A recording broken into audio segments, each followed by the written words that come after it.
Está muy, muy bonita. Me refiero a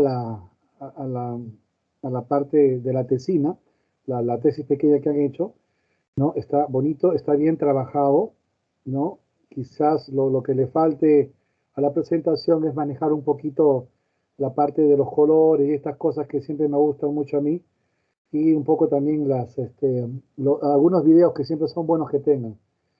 Ah, Sobre todo me han mirado el trabajo de Irene, que está bastante bien trabajado en la parte final.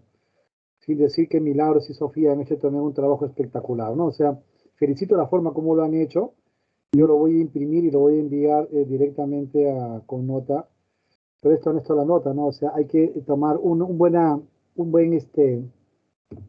buen chequeo por si acaso de la parte de la monografía que ya está hecha, sino de la presentación.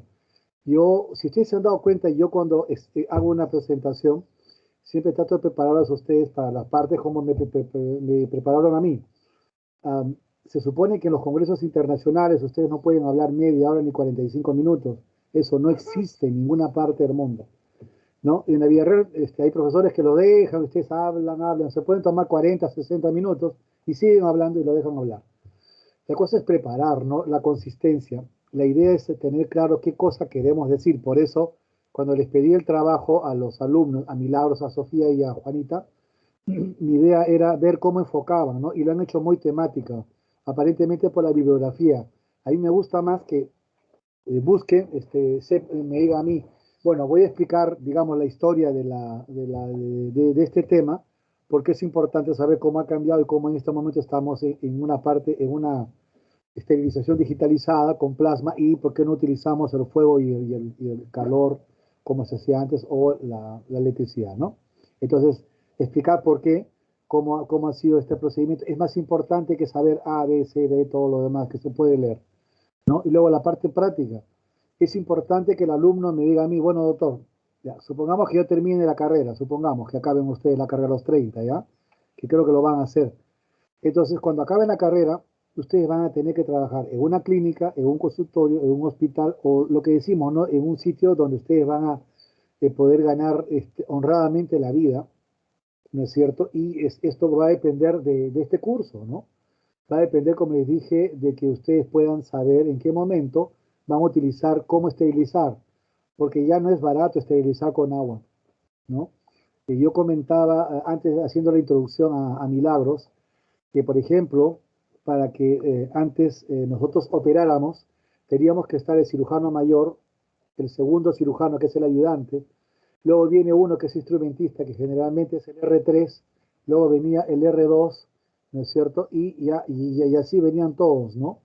Entonces cuando empecé el interno, y bueno, y ahí no faltaba un alumno por ahí.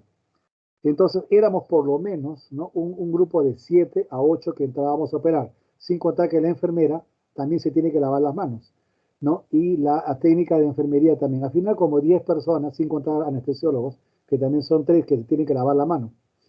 Lavarse las manos, dice en el letrero antiguo, decía, use 10 minutos para lavarse las manos. A ver, Milagros, ¿estás ahí?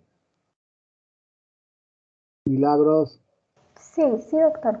te hago una pregunta. Solamente de contexto, ya tienes que pensar, idearte, no tienes que saber la respuesta, solamente quiero que me des un aproximado. 10 personas en 10 minutos, ¿cuántos litros de agua consumen? Para lavarse las manos, por si acaso, ¿eh? Más o menos, calcula.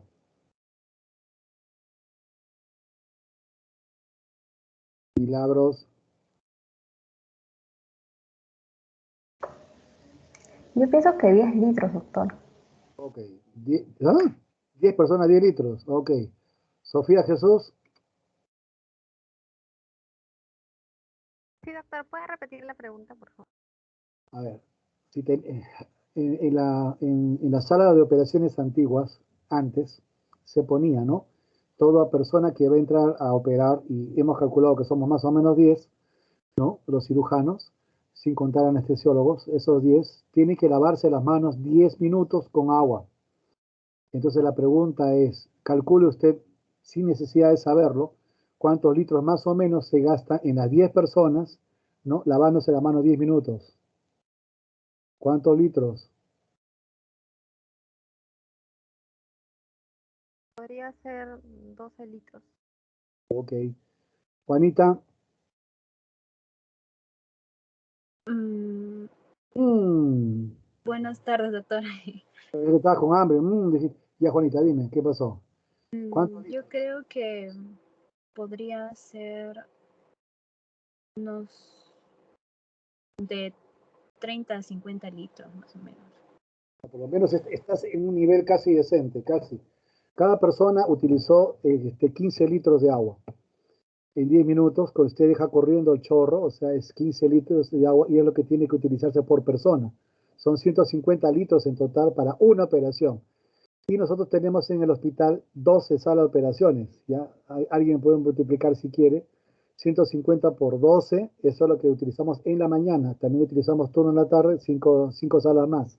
Entonces, esos miles de litros de agua es lo que se pierde porque no se utilizan sistemas de espumas que son mucho más cortos, mucho más rápidos y solo toman 2 minutos lavarse la mano con la misma lógica, ¿no es cierto?, que se tienen esos 10 minutos con el caño abierto.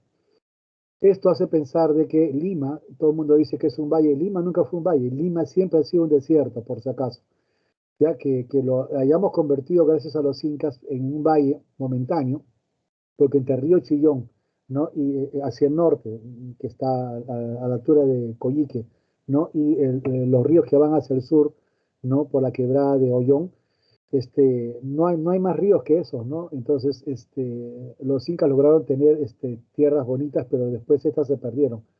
Entonces, no tenemos agua de subsuelo en realidad en todo Lima, ¿no? Salvo en pequeños espacios. Por lo tanto, el agua es importante, ¿no? Y hay que saber que en el mundo ya hay países que se han quedado sin agua. Saben eso, ¿no? A la siguiente clase me van a averiguar qué país es el que se ha quedado sin agua, ¿ya? Y es parte de su nota el averiguarlo.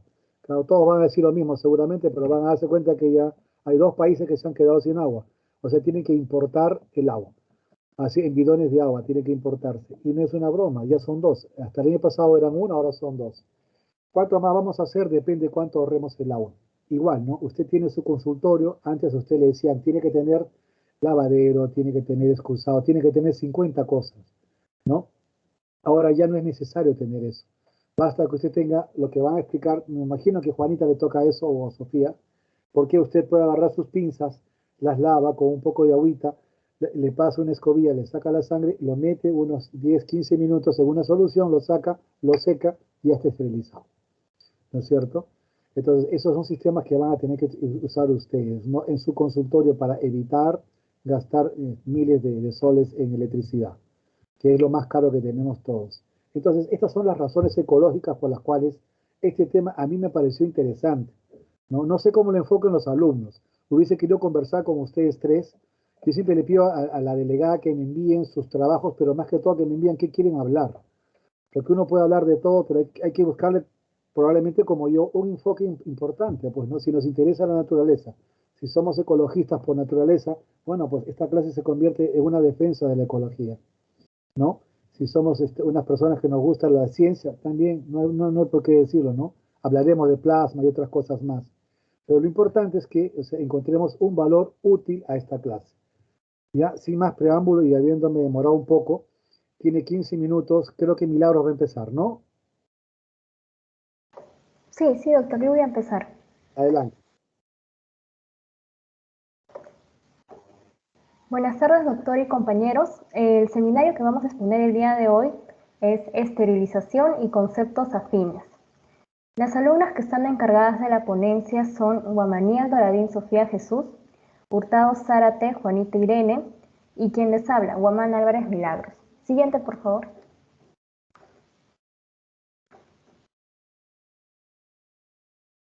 Siguiente, por favor. Ya.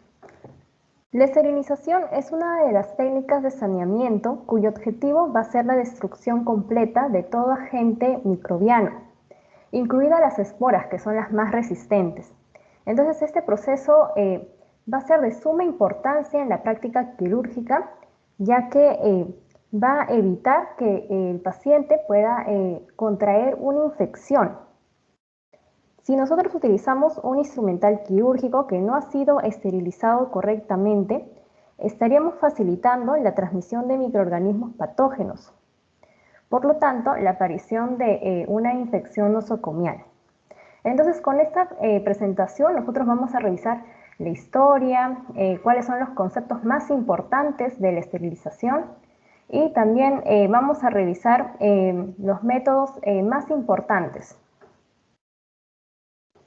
Ahora vamos a comenzar hablando acerca de la historia. Por eso lo hemos dividido en edad antigua, en edad media y en edad moderna. En la edad antigua vamos a comenzar hablando acerca de los pueblos antiguos, quienes creían mucho en la magia y en la brujería. Ellos pensaban que las infecciones eran productos de algún espíritu maligno. También vamos a hablar acerca de Egipto. En el año 3000 a.C., los egipcios comenzaron a ver los valores antisépticos de la resina y de la sal común para poder embalsamar los cadáveres. Luego vamos a hablar de Hipócrates de Cos, que como todos sabemos es un médico griego. Él rechazó profundamente todas las ideas que decían de que las enfermedades eran productos de algún espíritu maligno. Más bien, él defendía la idea de que las heridas deben de curarse con vino o si no con agua hervida previamente. También vamos a hablar de Galeno de Pérgamo, quien también es un médico griego. Él comenzó a hervir todos los instrumentos que utilizaba para poder curar a los gladiadores romanos. Y vamos a hablar acerca de la Edad Media. Esa es una etapa de oscurantismo, como todos sabemos, ya que los progresos en esta área de esterilización fueron detenidos. En esta época hubo la aparición de plagas, de pestes, ¿no? Pero no hubo un gran avance en lo que son métodos de esterilización. Siguiente, por favor.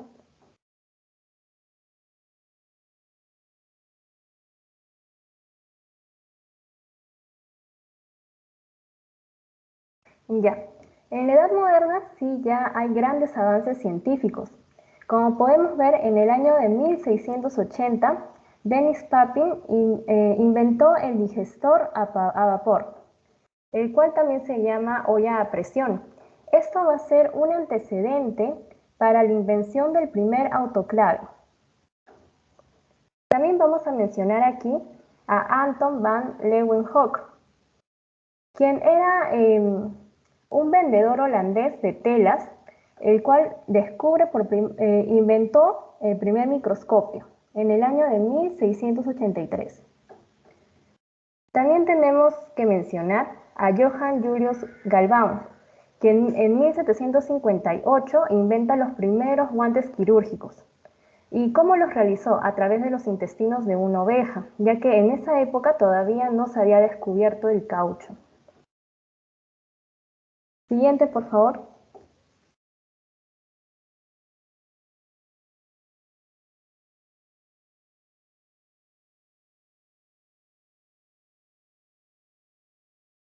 Ya. Ahora vamos a hablar de Ignaz Semmelweis. Este médico nació en Hungría. ¿Y cuál fue su aporte más importante? Que logró reducir la tasa de mortalidad de las mujeres que daban luz en el hospital. ¿Debido a qué? A que él recomendó a las obstetras que estaban atendiendo ahí que se lavaran las manos antes de realizar cualquier procedimiento. Entonces, esto redujo el índice de mortalidad en esas mujeres. Es por eso que desde ese momento y hasta el día de hoy, el lavado de manos es muy importante y se utiliza como una medida de higiene y una medida preventiva. También vamos a mencionar a Louis Pasteur. Doctora, perdón, pero quiero que vean esta lámina. Ignacio Semmelweis, en 1847 descubre lo que todos ustedes saben en este momento. La pregunta es, ¿qué pasaba antes? ¿No? O sea, el índice de mortalidad por enfermedad puerperal era altísimo, ¿ya? Y es por eso que en la Edad Media los cirujanos éramos personas que nos escondíamos, y generalmente no nos consideraban médicos, porque tocar el cuerpo era un problema ético-religioso más que un problema de actitud médica para salvar una vida. Entonces, Samuel Weiss, al momento de hablar de lavado de manos, es una revolución, ¿no? En el momento que lo promueve, porque él primero investiga la causa de las muertes y se da cuenta que en una maternidad en Inglaterra, por ejemplo, cuando uno hacía un tacto vaginal y hacía toda una sala donde habían 10 o 20 damas, con las mismas manos uno hacía tacto vaginal. Y salvo que oliese muy feo, se echaba perfume, pero no se lavaba las manos, ¿no? Este es el gran problema que tenemos, ¿no? Con la edad antigua. Y no hace mucho, ¿no?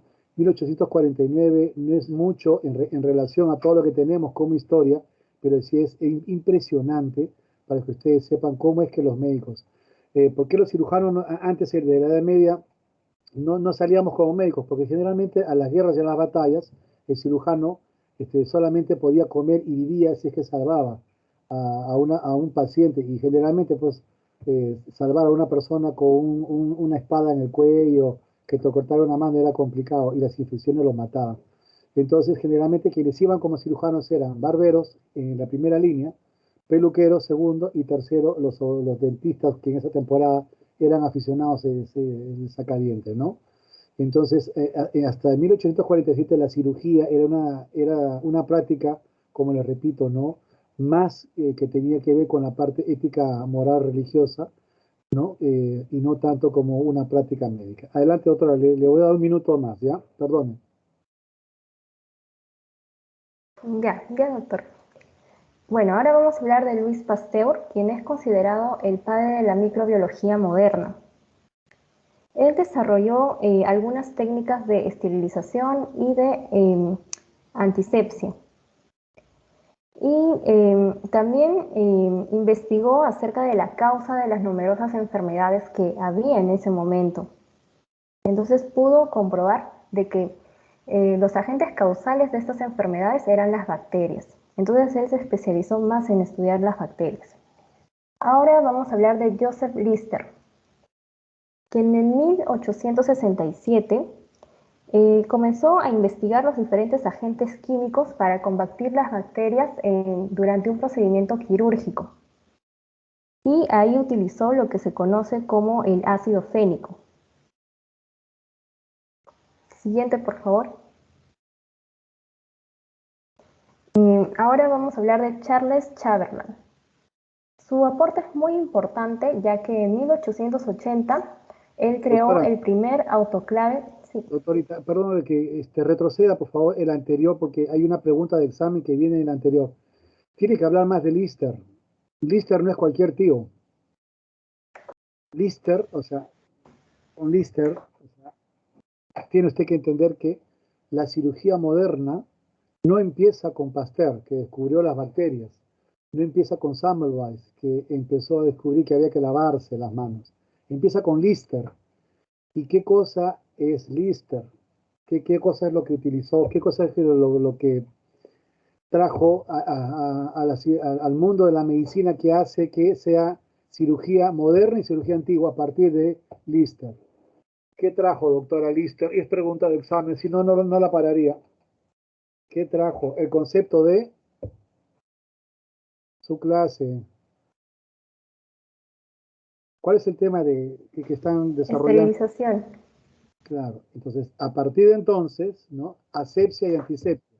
Lister dice, ok, tiene que haber, usted sabe el concepto, lo va a decir en un ratito, pero fue Lister quien dijo, tenemos que hacer antes de operar asepsia y antisepsia. Generalmente la asepsia se hacía cuando un paciente se moría y limpiaban el sitio donde estaba el paciente para que los microorganismos que no se conocían, no contaminaran, o sea, la sala, y en todo caso porque olía mal.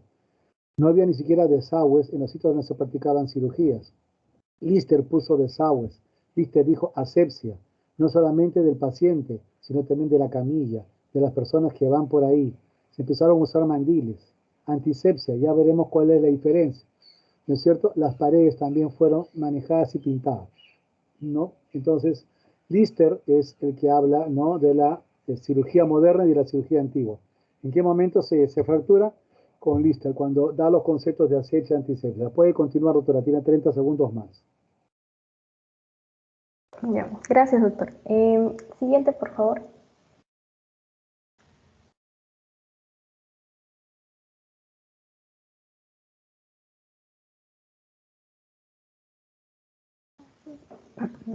Ya, en 1880, Charles Chamberlain creó el primer autoclave de vapor a presión.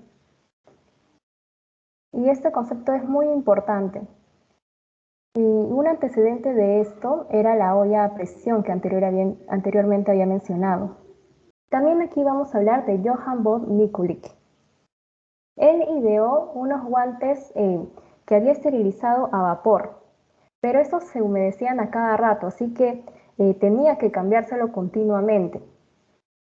Pero alguien que perfeccionó este invento fue Stewart Halstead. Él confeccionó los guantes de goma y bueno, lo confeccionó para su enfermera instrumentista. Y a partir de 1894, estos guantes se hicieron de uso obligatorio en todos los cirujanos. Como hemos logrado ver todo ese avance de la historia, vemos todos los progresos que se lograron tanto en la técnica aséptica como en las esterilizaciones. Ahora vamos a hablar sobre los conceptos más importantes que debemos de tener en cuenta. Siguiente, por favor.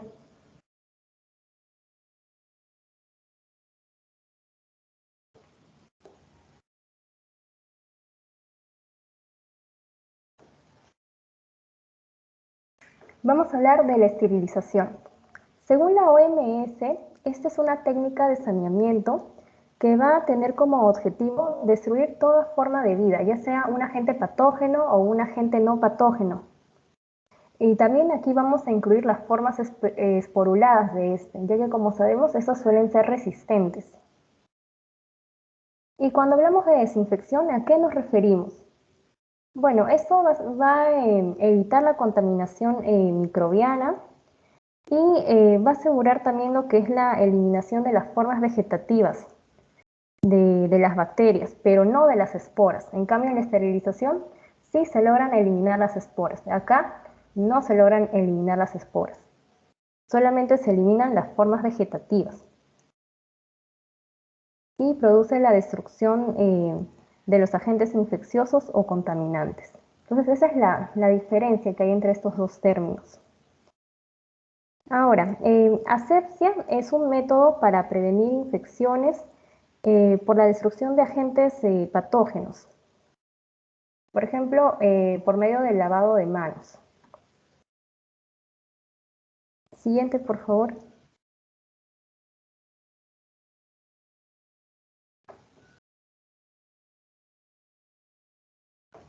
Ya. Tenemos al agente antimicrobiano, a los antisépticos y también vamos a mencionar qué significa sanitizante. Un agente microbiano es un compuesto químico que va a inhibir el crecimiento de un microorganismo o también puede destruir a un microorganismo. En cuanto a su espectro de acción, estos pueden ser antibacterianos, si elimina bacterias, antifúngicos, si eliminan hongos, y antivíricos, ¿no? En relación al virus. En cuanto a su actividad, estos pueden ser estáticos o SIDA. Estos son los sufijos que se utilizan, ¿no? Cuando hablamos de estáticos, se refiere a que inhibe el crecimiento del microorganismo. Por ejemplo, tenemos a los bacteriostáticos, a los fungiestáticos. Y el sufijo SIDA se refiere a que destruye los microorganismos, por ejemplo, el bactericida. En relación al antiséptico, estos van a ser agentes que van a reducir la presencia de microorganismos. Y estos se van a encontrar va a reducir los microorganismos que se encuentran sobre la piel o la mucosa. Entonces, eso también hay que hacer una diferencia clara entre el antiséptico y la desinfección, ¿no? El antiséptico actúa sobre superficies, sobre la piel y sobre la mucosa, ¿no? Pues sobre seres vivos. En cambio, en la desinfección Actúa más sobre objetos y superficies.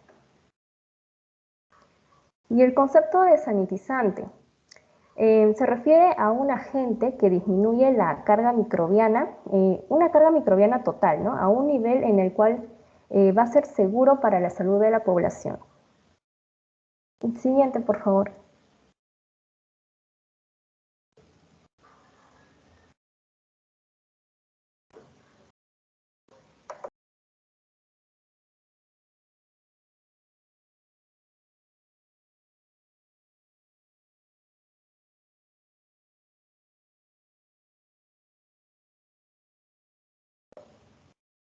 Siguiente.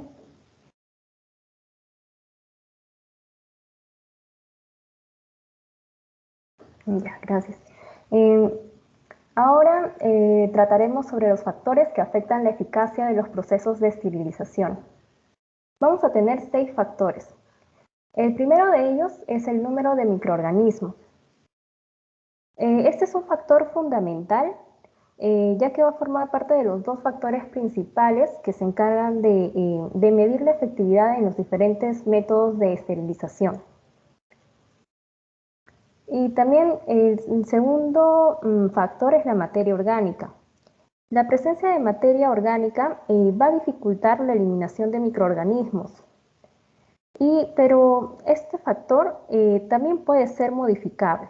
Entonces, al igual que el factor de número de microorganismos, ambos tienen importancia para evaluar la eficacia del método de esterilización.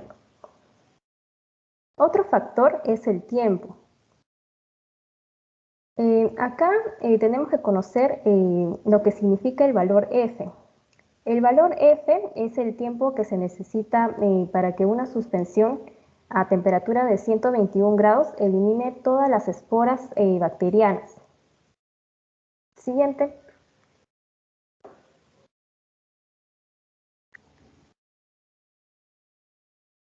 Ya. También otro factor es la temperatura, ya que al aumentar la temperatura durante un proceso de esterilización, va a ser más efectivo, porque si lo ponemos superior a la temperatura óptima del microorganismo, generalmente va a provocar la muerte de este. Entonces, a mayor temperatura que se ponga, va a ser más efectivo.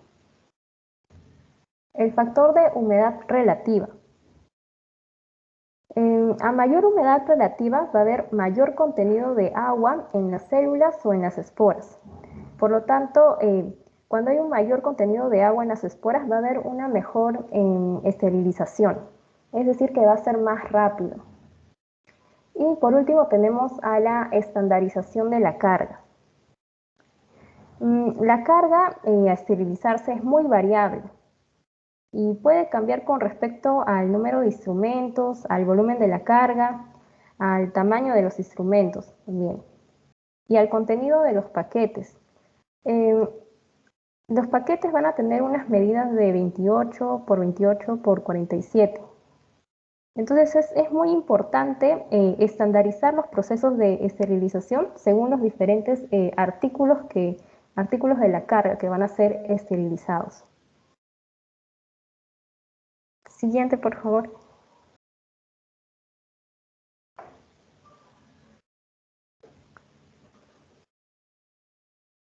Ahora hablaremos sobre la resistencia de los microorganismos. Van a haber algunos microorganismos que van a ser susceptibles a la esterilización, mientras van a haber otros microorganismos que van a tener una resistencia intrínseca. ¿Y esto a qué se debe? Esto se debe a que su pared celular regula la penetrabilidad de los agentes desinfectantes y esterilizantes. Acá tenemos un cuadro donde vemos los agentes microbianos. Vemos que los más resistentes son los priones, las esporas bacterianas y las micobacterias. Estos son los microorganismos más resistentes a la esterilización. ¿Qué es un prión, doctora? Sí, tiene la composición de una proteína. Bien. ¿Pero qué hace, pues? Mm, Es una proteína que tiene carga genética, o sea, ADN degenerada, y tiene la capacidad de transmitir su degeneración a todo lo que está alrededor suyo. Por eso usted tiene que destruir priones, porque si no, está provocando la replicación, ¿no?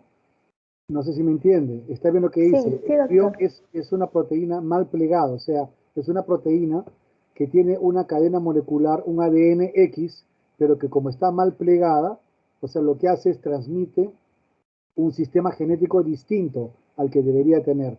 Por lo tanto, contamina todo lo que está alrededor, ¿no? Ya sea vivo, generalmente los elementos celulares vivos alrededor empiezan a contaminarse y mueren, ¿no es cierto? Porque reciben este material genético inadecuado. ¿Y por qué las esporas son tan resistentes, doctora? ¿Y por qué espora bacteriana? Lo cual indica que también hay espora de otros sitios, ¿no? Hay virales, hay esporas. ¿Por qué la espora tiene tanta resistencia? Ah, ya, estas esporas pueden sobrevivir al ambiente, también pueden sobrevivir a altas temperaturas.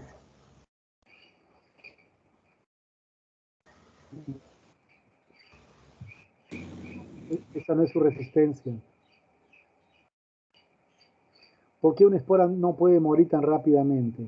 Bueno, primero el prión porque es un material molecular, estamos de acuerdo. Pero ¿por qué una espora? Una espora es un elemento pesado, no es un elemento molecular pequeño. Porque las esporas, al ser hongos, viven en espacios eh, húmedos. Y usted misma ha dicho en la placa anterior o en el slide anterior de que la humedad aumenta la capacidad para esterilizar. ¿No estamos de acuerdo? Por eso es que son complicados, pues. Mm, Los hongos, las esporas, no tienen esa capacidad de manejarse en esos sistemas. Esa es la razón por la cual las esporas son, sí, son un poco fastidiosas de eliminar, ¿no? Pero como viven en medios húmedos, eso los hace resistentes a lo que la humedad debería matar, ¿no? Y esa es la razón por la cual tenemos problemas. El microbacterium por la misma razón, ¿no? Y los demás están ahí, los protozoos y los virus que ya sabemos los problemas que tenemos. Adelante, doctora, 30 segundos más, ya está sobre la hora, ¿eh?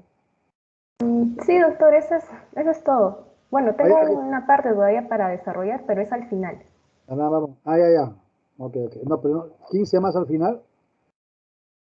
No, solamente es una diapositiva. Está bien, lo que usted guste.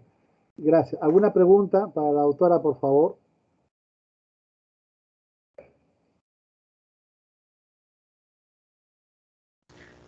Doc, este, ¿podría repetir el valor F? No escuché cuando dijo en la parte de tiempo. Muchísimas gracias. Joseph, ¿no? Sí, doctor. Ok, gracias por tu pregunta. Ah, ya sí. El valor F era el tiempo necesario para que una suspensión a una temperatura de 121 grados elimine todas las esporas bacterianas.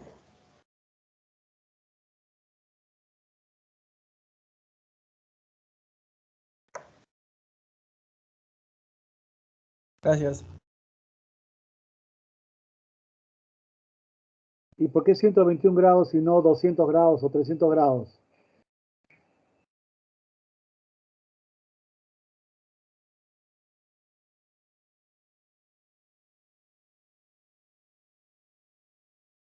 Hola.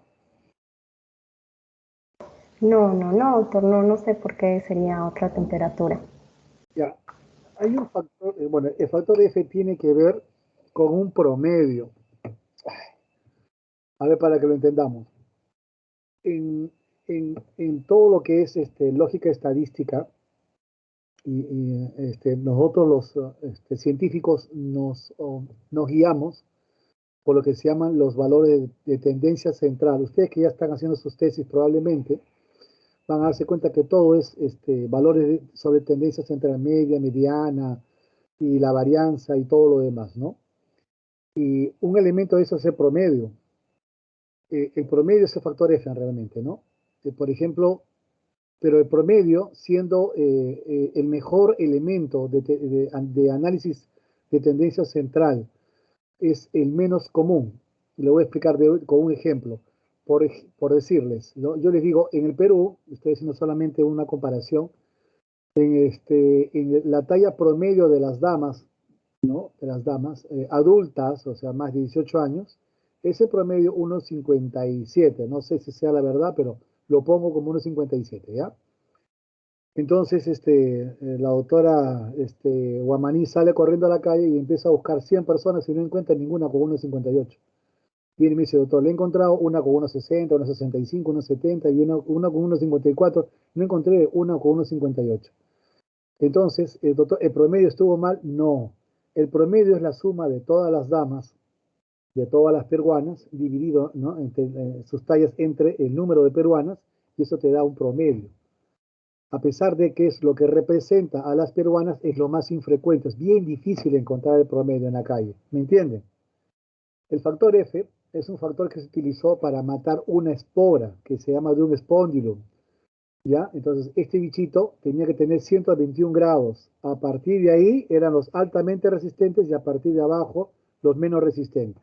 Esa es la razón por que es curiosidad científica nada más, ¿no? A partir de esa espora, ¿no? Del spondylum, es que se encuentran que hacia arriba son altamente resistentes y bajas. Y ese es el factor F, ¿no? Es un factor de promedio, ¿no? En base a la observación de una espora y las demás son ya las demás que vienen, ¿no?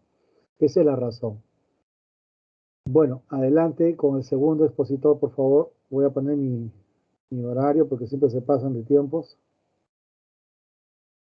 Bien, Sofía Jesús, bienvenida. Buenas tardes, doctor y compañeros. Continuando con el seminario, les voy a explicar acerca de los métodos físicos de la esterilización. Siguiente, por favor. En cuanto a los métodos físicos, se va a dividir en dos tipos de calor. Tenemos el calor húmedo y el calor seco. Siguiente, por favor. En cuanto al calor húmedo, se dice que el proceso de coagulación de las proteínas va a estar acelerado cuando al calor le vamos a agregar humedad. Y esto también nos permite poder eliminar las bacterias a una temperatura más baja, que en este caso, dentro del calor húmedo, la temperatura va a estar oscilando de 121 a 135 grados centígrados. Todo ello se produce debido a que las reacciones químicas, incluyendo el proceso de coagulación de las proteínas, van a ser catalizadas por el agua. Y es así que el agente esterilizante es el vapor de agua saturado a una presión superior a la normal. Este vapor de agua saturado es un agente esterilizador de la superficie. Entonces es importante que cuando nosotros colocamos el material dentro de esos tipos de calor húmedo, pueda haber un contacto con todas las partes del material, justamente en contacto con el vapor, para que pueda haber una mejor esterilización. Ahora, con respecto al mecanismo de acción del calor húmedo, es por una desnaturalización de las proteínas que como consecuencia pues va a provocar la muerte microbiana justamente gracias a la acción de la temperatura y del vapor saturado. Siguiente, por favor. Ya. Es así que dentro del procedimiento de esterilización, de manera general, tenemos a la esterilización de vapor, es la más utilizada. Y dentro de la esterilización de vapor, vamos a utilizar un equipo denominado el autoclave. Anita, no sé si le puedes dar reproducción al... Ahí está. Sí. Justamente tenemos ahí el autoclave, que va a ser el calor húmedo bajo presión. Y este método es el método más práctico, en el cual vamos a poder contener el vapor de agua con presiones superiores a la atmosférica, con un tiempo suficiente para poder, justamente como podemos observar aquí, la destrucción de cualquier forma de vida en los objetos, en este caso de uso quirúrgico. Siguiente, por favor. Con respecto a las partes del autoclave, ¿no? Podemos identificar distintas partes del autoclave. Sin embargo, hay 4 principales partes, ¿no? Más importantes. Y dentro de ellas vamos a encontrar, por ejemplo, el elemento calefactor, el manómetro, el termómetro y la válvula de seguridad, que a continuación les voy a explicar. Siguiente, por favor. Dentro de, como había mencionado, las partes del autoclave, tenemos el elemento calefactor, que va a ser la resistencia, que lo que va a realizar es calentar los objetos. En este caso no se va a utilizar el fuego, sino una resistencia, quiere decir pedazos de metal que lo que van a hacer es generar una resistencia eléctrica y van a generar calor, y como consecuencia va a ser pues que el agua se caliente, ¿no? Como segunda parte de un autoclave tenemos el termómetro, que en este caso este termómetro debe estar bien calibrado, también forma parte importante, ¿no?, dentro de un autoclave, y que pueda resistir a altas temperaturas. Como tercer parte de un autoclave vamos a encontrar al manómetro. Este se va a encargar de controlar la presión, y en el caso que haya un exceso de temperatura y esta autoclave no tenga una calidad adecuada, puede generar una explosión, ¿no?, y posteriormente causar algún tipo de accidente. Por eso es importante la medición, la calibración y el control, ¿no?, del manómetro. Y también tenemos que considerar la válvula de seguridad, ¿no?, que nos va a permitir poder liberar la presión y nos previene o evita, ¿no?, en este caso, las explosiones. Siguiente, por favor. Bueno, aquí tenemos dos imágenes, ¿no? En la primera imagen podemos observar la carga del autoclave, que es el material que va a ser introducido al interior del autoclave. Y por el otro lado tenemos la otra imagen, que en este caso podemos tomarlo como referencia para poder ver los parámetros de control de un autoclave en general, que van a ser la presión del vapor, el tiempo y la temperatura. Con respecto a la presión de vapor, aquí se va a situar el vapor saturado con un título de 0.95, siendo un 95% ocupado por vapor y el 5% condensado se menciona, ¿no?, libre de impurezas y utilizado con un agua tratada. Y también otro parámetro es el tiempo y la temperatura, que va a estar en relación directamente proporcional al grosor y al tipo de empaque. Siguiente, por favor. Tenemos dos métodos de autoclave. Uno es el autoclave de desplazamiento de gravedad, o llamado gravitacional, y el otro son los esterilizadores de prevacío. En el caso de las autoclaves de desplazamiento de gravedad, el aire es removido por la gravedad, su mismo nombre lo dice, y en este caso el aire frío es más denso y tiende a salir por un conducto colocado en la parte inferior de la cámara cuando el vapor es admitido. Y este proceso es muy lento, justamente porque hay una incompleta salida del aire, y por tanto los tiempos de esterilización son mayores. Por eso que se dice, ¿no?, que actualmente este tipo de equipo ya no se utiliza, ¿no? Por el contrario, ahora se están fabricando equipos más sofisticados que puedan aumentar el nivel de seguridad a través de controles automáticos, bombas de vacío o microprocesadores. Como segundo método de autoclave tenemos a los esterilizadores de prevacío. Estos equipos tienen una bomba de vacío o un sistema de Venturi para poder retirar el aire de la cámara, pero a través de formas de pulsos, y de modo que el vapor puede ingresar a la cámara a mayor velocidad, y esto para poder mejorar la eficiencia del autoclave. En este caso, en los esterilizadores de prevacío, se menciona que van a funcionar en temperaturas que oscilan de 121 a 132 grados centígrados en periodos de 4 a 18 minutos. Siguiente, por favor. Dentro de las autoclaves, ya sea gravitacional o de prevacío, vamos a encontrar, según su tipo de carga, según su temperatura y el método de tiempo de exposición.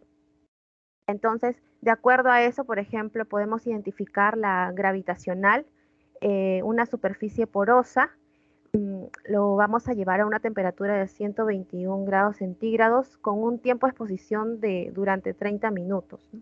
Del mismo modo, en el caso que utilicemos un tipo de esterilizador no poroso a 134 grados centígrados, en el caso de líquido también a 134 grados centígrados, ¿no?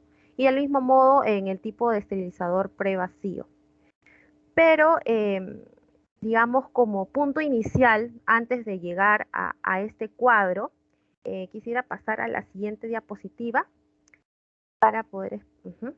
Estas son las condiciones de proceso. Entonces, una vez que nosotros tenemos nuestra autoclave, vamos a, digamos, activar la autoclave y vamos a manejar de acuerdo a la temperatura con la cual vamos a trabajar.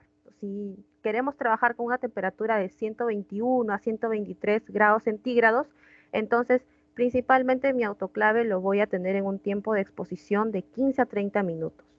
Una vez que ya tengo el autoclave en esa temperatura, voy a proceder a realizar el tiempo adicional para poder esterilizar el tipo de carga que contenga ese grado de temperatura.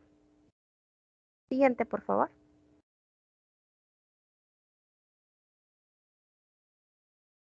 Ahora, indicaciones del uso para el calor húmedo. En este caso podemos utilizar textiles como el algodón o los hilos o las fibras sintéticas, metales, ¿no? Como los instrumentos, lavatorios, tambores y también líquidos como el agua destilada y soluciones farmacológicas, pero siempre y cuando no se altere su composición. Siguiente, por favor. Aquí podemos ver este cuadro que es un esquema del mantenimiento preventivo de las autoclaves. Día a día, ¿no? Cada mes, cada 3 meses, cada 6 meses o cada una vez al año, ¿no? Pero hay que recordar que después de 3 años se debe de evaluar el funcionamiento de los instrumentos de control. Siguiente, por favor. Ahora, dentro del calor húmedo, antes de ir a las ventajas, hay que también ver que hay factores que pueden afectar esta esterilización por autoclave.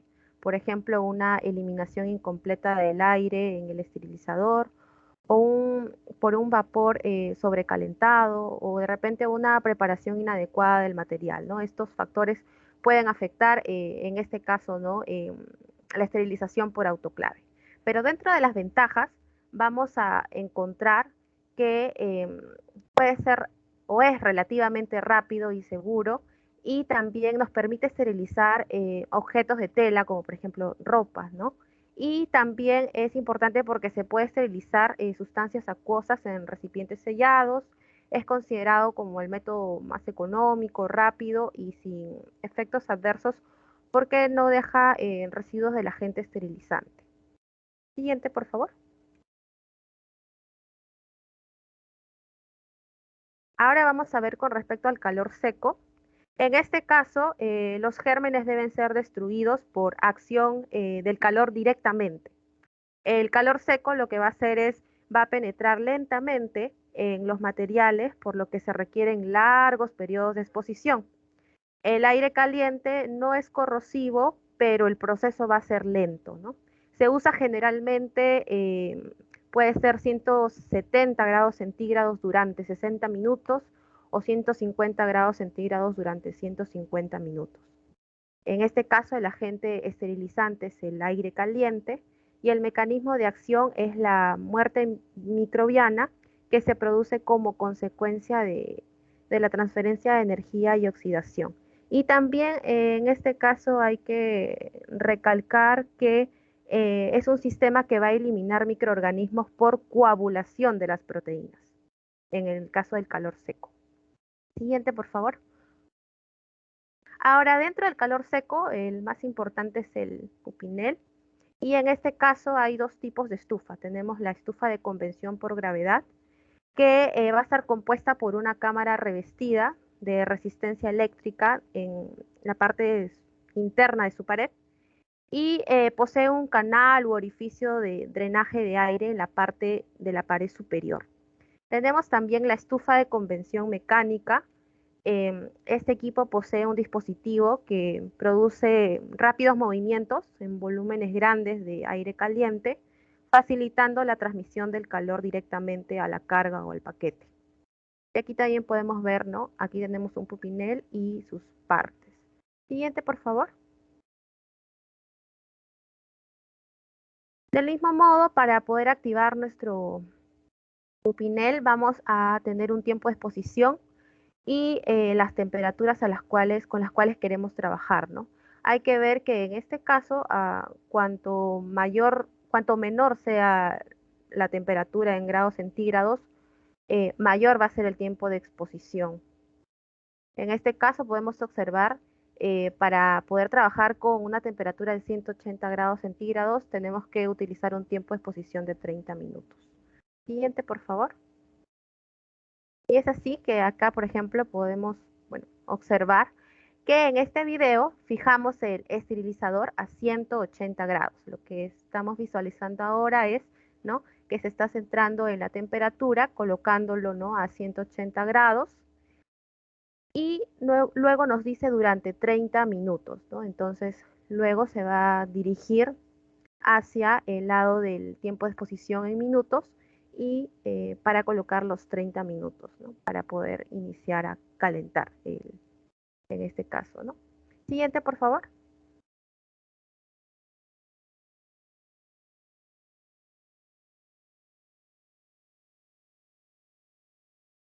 Y del mismo modo, ¿no? Dependiendo al tipo de carga o material que vamos a utilizar, tiene cada uno distintos grados centígrados al cual nosotros vamos a llevar, ¿no? Por ejemplo, si estamos frente a un material como la glicerina o el aceite, vamos a tener un tiempo de exposición de 1 hora y una temperatura a 150 grados centígrados, ¿no?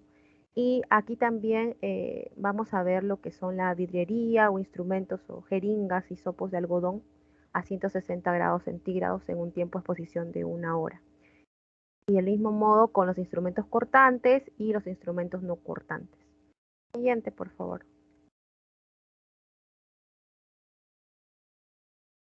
También tenemos otro tipo de calor, en este caso seco, por ejemplo la flama directa a través del mechero de Bunsen.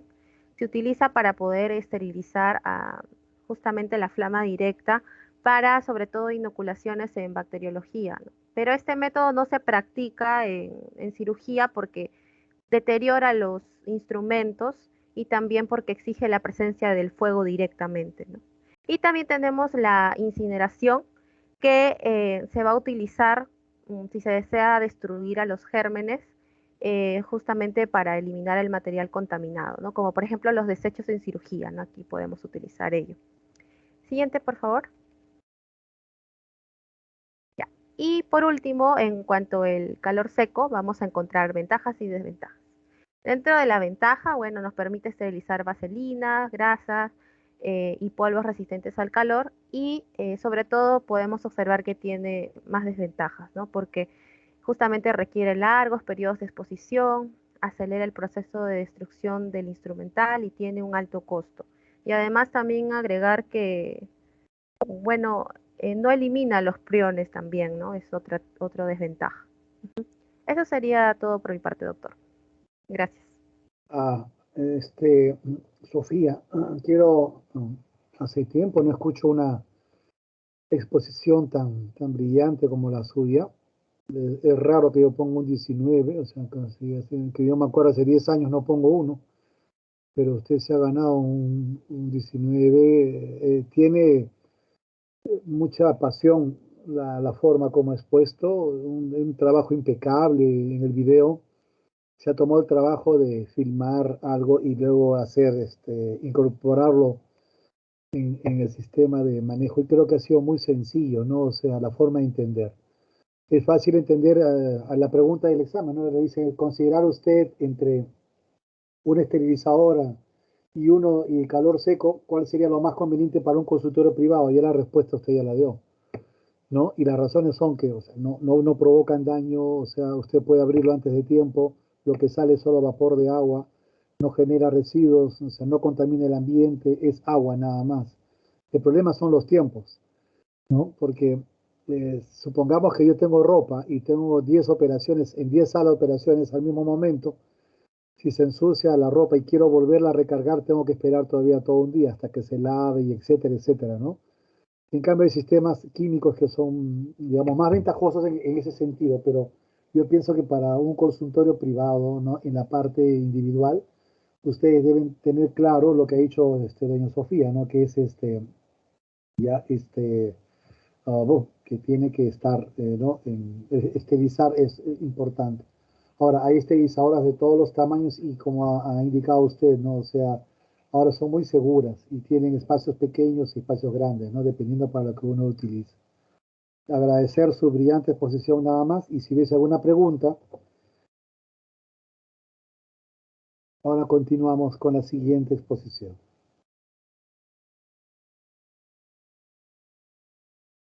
Buenas tardes, doctor. Buenas tardes, compañeros. Vamos a continuar la exposición entonces hablando acerca de los métodos químicos. Otro término que también se utiliza para poder clasificar a los métodos químicos es los métodos por baja temperatura, porque justamente la esterilización que se usa en los métodos químicos es por reacciones químicas y no tanto por el calor producido, ¿no? También se los selecciona así como esterilizantes de baja temperatura. Siguiente, por favor. Bien, dentro de los métodos químicos los vamos a separar de acuerdo a sus estados. Están los químicos líquidos, los químicos gaseosos y los químicos en estado plasma. Ejemplos de los químicos líquidos está el glutaraldehído, también está el peróxido de hidrógeno, que no solamente lo vamos a encontrar en estado líquido, sino también lo podemos encontrar en estado gaseoso y también en estado plasma. El formaldehído, de igual manera, también lo podemos encontrar en el estado gaseoso y el ácido peracético. Dentro de los químicos gaseosos está el gas de óxido de etileno, el famoso ETO, el gas de vapor de formaldehído y el vapor de peróxido de hidrógeno. Y en los químicos en estado plasma, como por ejemplo, podemos encontrar el plasma de peróxido de hidrógeno. Cabe resaltar que estos no son los únicos métodos químicos, ¿no? Pero son, digamos, los más representativos en cada uno de sus estados. Siguiente, por favor. Entonces, teniendo esto en cuenta, vamos a ver cuáles son los modos de acción que tienen estos métodos químicos para poder esterilizar. Uno de ellos es la coagulación de las proteínas. Sabemos que algunas proteínas plasmáticas se van a encontrar en las células en estado coloidal, disperso, ¿no? Y estas van a cumplir funciones. Lo que va a hacer este agente químico es coagularlas y o precipitarlas y finalmente ocasionar una muerte celular. También alteran o pueden alterar la membrana celular. Aquí nosotros sabemos que la membrana celular es un órgano regulador del intercambio osmótico y también tiene funciones inherentes, por ejemplo, a la nutrición y a la respiración celular. Lo que va a hacer el agente químico es alterar la permeabilidad y la van a destruir. Y como consecuencia, pues inhibir sus funciones y llegar a una muerte celular. También está el modo de acción que es bloquear los grupos sulfidrilos. Y aquí en este caso lo que va a hacer es que en las proteínas enzimáticas, en las cadenas laterales donde hay grupos sulfidrilos libres o reducidos, van a, por medio de los agentes oxidantes, fijar estos grupos sulfidrilos y por ende dañar irreversiblemente la célula y por consiguiente una muerte celular. Y también van a bloquear la función enzimática. Esto por medio de un antagonismo químico. Quiere decir que los compuestos químicos de estos esterilizantes van a sustituir el sustrato normal de las enzimas y por ende van a inhibir la reproducción y el metabolismo celular. Estos son los métodos de acción que pueden usar, ¿no? Estos métodos químicos para esterilizar. Y ahora vamos a poder ver cada uno de estos métodos de acuerdo a sus estados, ¿no? Y siguiente, por favor. Vamos a comenzar con los químicos líquidos. Algo característico de estos químicos líquidos y que se recomienda es que sean nuestro método de última opción. ¿Y por qué? Porque para poder esterilizar con químicos líquidos es necesaria la inmersión en los agentes químicos. Y esta situación, ¿no? El sumergir los objetos, ¿no? Los materiales, tienden a ser difíciles de controlar porque hay una probabilidad de recontaminación, porque necesita un enjuague, un secado.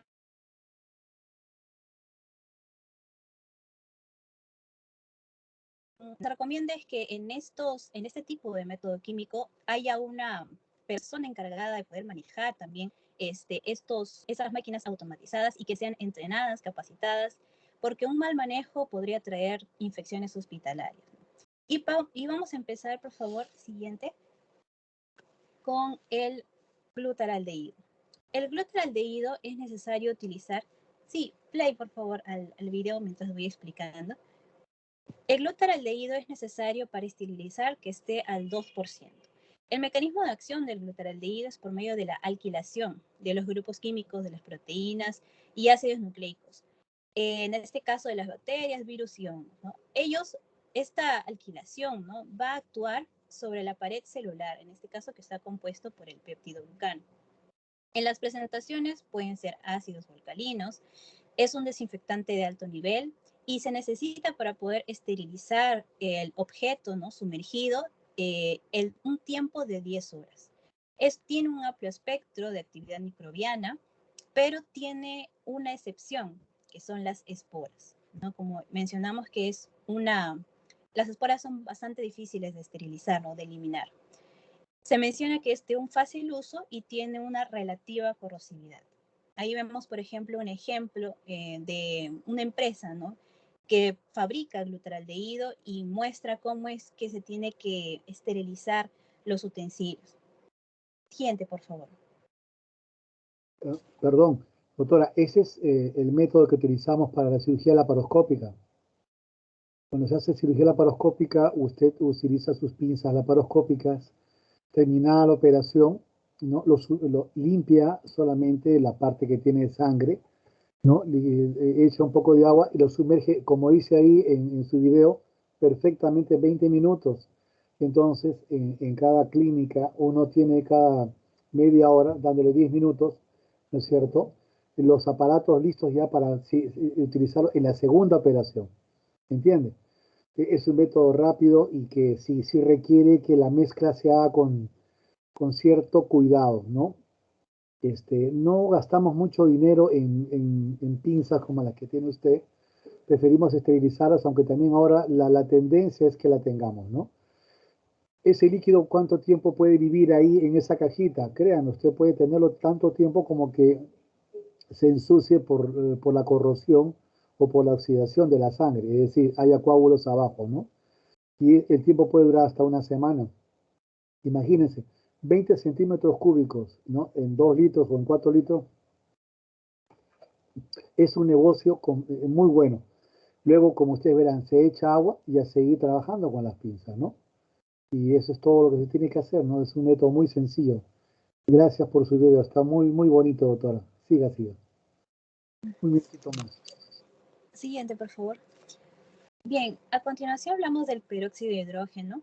Esta sustancia tiene que estar al 6% para que pueda llegar a ser un esporicida también.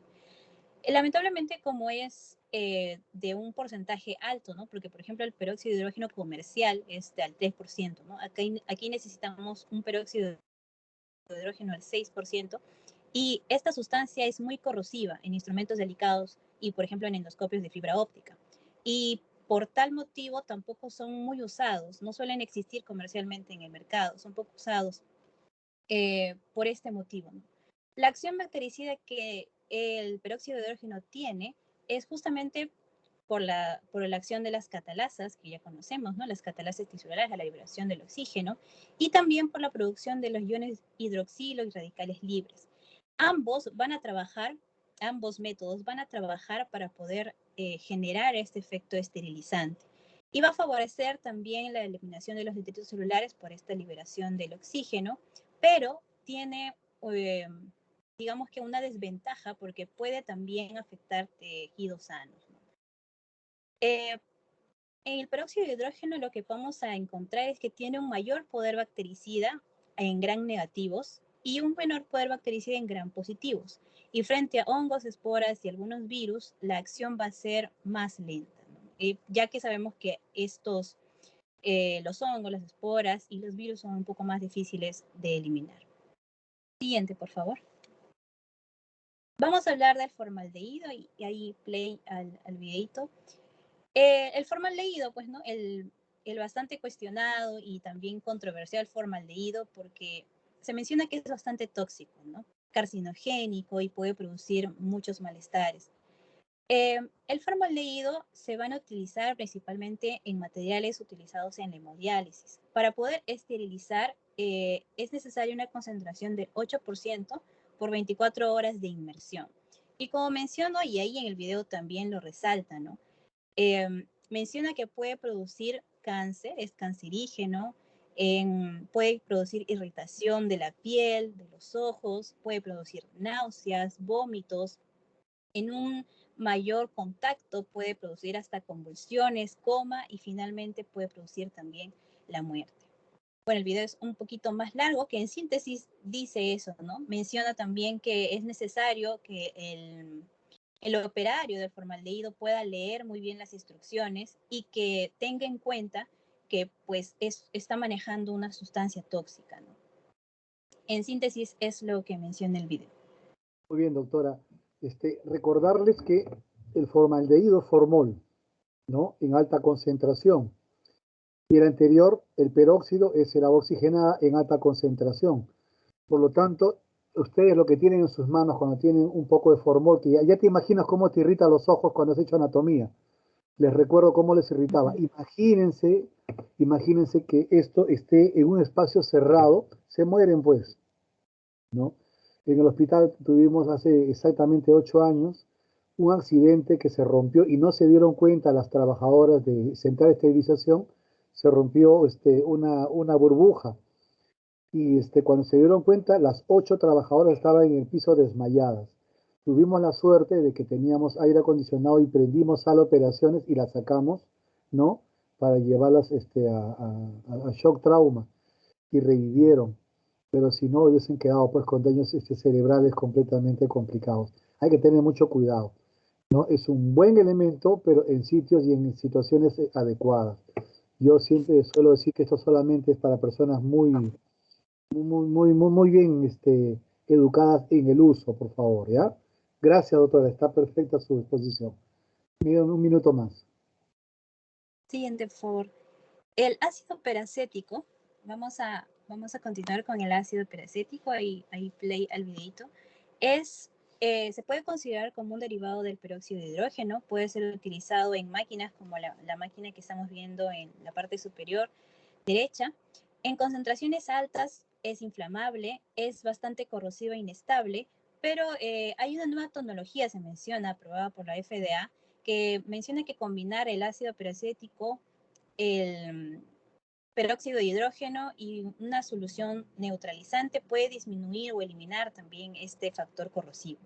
Se puede utilizar de manera alternativa para los equipos de la hemodiálisis y principalmente para objetos indicados que sean materiales que se pueden sumergir, que sean sensibles al calor entre 50 a 56 grados centígrados, o sea, que sean termolábiles, ¿no? Que no puedan estar en temperaturas muy elevadas.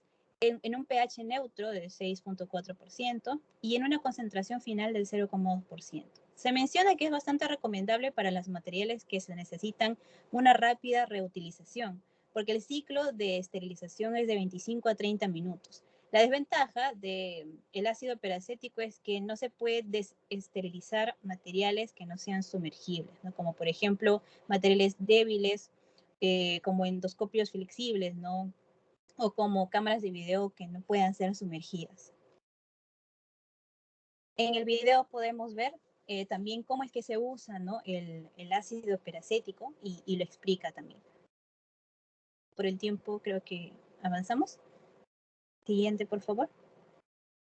Muy bien, muy bien. También están los químicos gaseosos.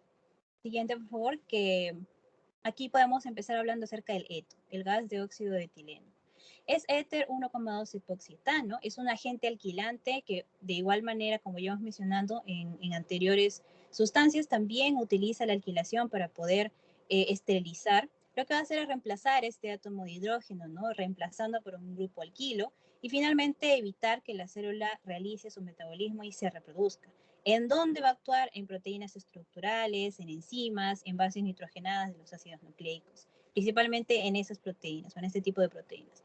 El eto es incoloro, es más pesado que el aire, tiene un olor etéreo, es soluble en el agua y también en muchos solventes. Y para poder utilizarlo es necesario ciertas condiciones, parámetros, como por ejemplo la temperatura, la humedad, el tiempo de exposición, la presión y la concentración del agente.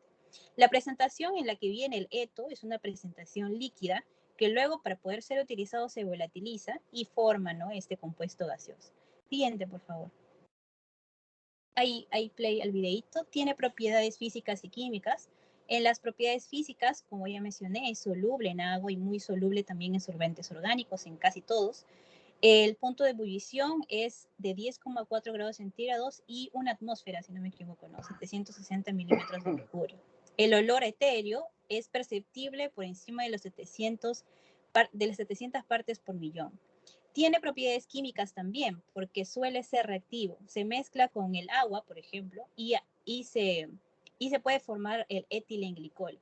El etilenglicol es tóxico al ser vivo porque deprime el sistema nervioso central y también tiene una toxicidad renal. También es reactivo con los iones cloruro, forma la etilencloridrina, tiene propiedades alquilantes cuando se combina con distintos grupos químicos, como por ejemplo ahí se menciona el sulfhidrilo, el aminocarbonilo, ¿no? Y en el video podemos ver cómo es que se utiliza el eto, ¿no? El gas de óxido de etileno. Se envuelven, ¿no?, en las envolturas y luego se pone en la máquina, ¿no? Siguiente, por favor. Más adelante también hay otro videito. Siguiente, por favor. ¿Cuáles son las condiciones del proceso? Como mencioné, tienen que ver parámetros y estos van a depender también mucho de los fabricantes de estas máquinas, ¿no? La concentración del gas, una temperatura, si se dan cuenta, es una temperatura no tan alta, 37 a 55 grados centígrados, una humedad relativa, y esto es necesario para que el eto pueda penetrar también dentro de la célula microbiana. Y el tiempo de esterilización va a depender, como menciono, del fabricante, pero es aproximadamente de 3 a 6 horas. La ventaja es que es muy versátil y para materiales que son termolábiles, y la desventaja es que el eto es tóxico para el ser vivo. De igual manera, puede provocar disnea, cianosis, trastornos gastrointestinales, hemólisis, son mutágenos, también se menciona, y carcinogénicos. Es por eso que es necesario que el eto sea utilizado solo por personal capacitado. Siguiente, por favor. Y como vemos, tiene ciertas etapas, ¿no? Es por eso recomendable que sea de repente en una máquina automatizada, como ahí se ve. Tiene primero la etapa del acondicionamiento y humidificación, el ingreso del gas, exposición al gas, evacuación y la parte más importante que es la aireación. ¿Y por qué es la más importante?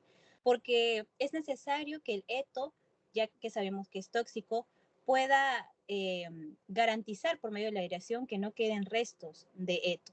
Entonces, para que